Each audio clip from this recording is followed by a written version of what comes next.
Now, what you see before you are called American alligators. These guys are found from North Carolina all the way down to Florida and as far west as Texas. These guys live anywhere from about 50 years old wild, about 60, about 70 years in captivity.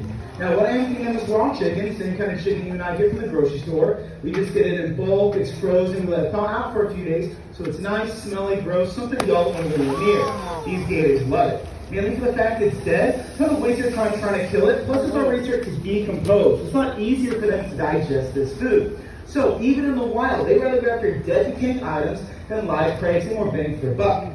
Now, they are known as ambush predators, which means they wait by lakes, streams, rivers, and ponds, wait for the prey to come to them.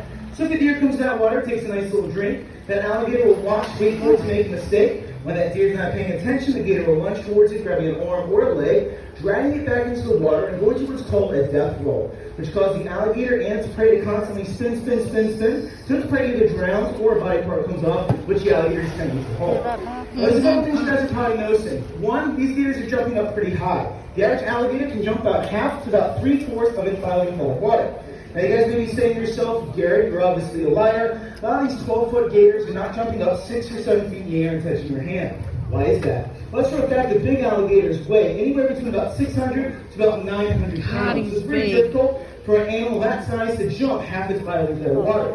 The smaller alligators, though, the 8-footers and 9-footers, can easily jump about 4 or 5 feet in the air and get fairly close to my hand. So that's why I'm extremely careful about how low I dangle my arm and why I'm attached to a chain that's attached to the balcony you guys see before you. Now you're probably also wondering what this stuff I'm throwing out. This is called Croc Chow Gator Pellets, whatever you want to call it. It's pretty much a vitamin supplement packed full of vitamins, minerals, proteins, everything they essentially need to survive in a pelletized form. They don't like it as much, which is why we soak it in the chicken juice, because it smells kind of funny, and the more inclined to actually jump up and take a big old bite of the healthier stuff.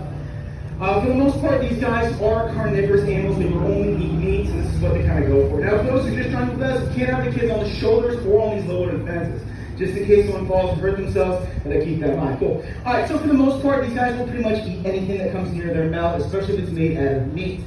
Now, you guys are probably wondering, how come I'm not feeding every single gator here? We have over 700 gators in our park. How to make sure that everyone gets food? Well, alligators are what you call rotational feeders, which means that once they're the hungriest will be by me, jumping up at every piece of chicken I have in my hand. The ones that aren't as hungry, probably a few days ago, to a few hours ago, will be on the embankment or way over to my right, not really caring what I'm doing. They're called opportunistic feeders for a reason, which means if I take a piece of chicken and toss it to, let's say, this gator over here, it's still going to go for it regardless if it's hungry or not, because it will not pass up the opportunity to eat, but it's only going to go for it if it falls right in front of its face. Otherwise, it can kind of care less than doing over here. Now, you guys are noticing that I'm taking chicken and croc chow. It looks like I'm slamming down the alligator's throat. How come it's not choking? Alligators and crocodiles have what's called a giller fold in the back of their throat. That fold prevents them from drowning themselves when killing their prey. So you go back to the scenario of the deer, gator grabs the animal, drags it back to the water, starts spinning, its mouth is being fully closed. So water is being rushed into the alligator's mouth. So it'd be very silly of the alligator if he accidentally drowned himself while trying to kill his prey. So flat folds there to prevent that. And you can actually see this fold when an alligator has his mouth wide open. You can't see all the way down its throat because that fold is blocking your view.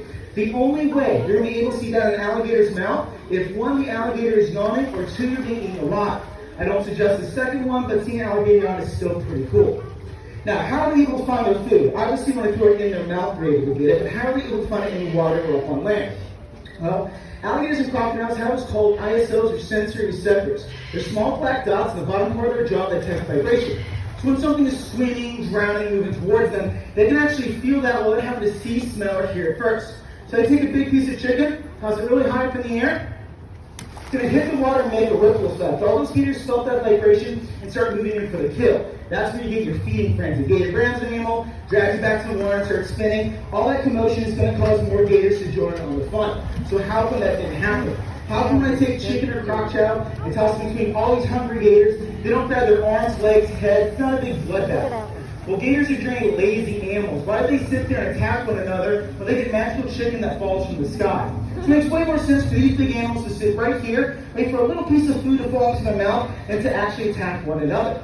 Now, don't get me wrong. They are cannibalistic and opportunistic, and will in fact eat one another if the opportunity arises. But on average, they rather just kind of wait for food to come to them. Now, for the most part, we got to make sure everyone gets a little piece of food. An adult male alligator, let's say 13 foot, 800 pounds, only needs to eat about 80 pounds of meat a year to survive.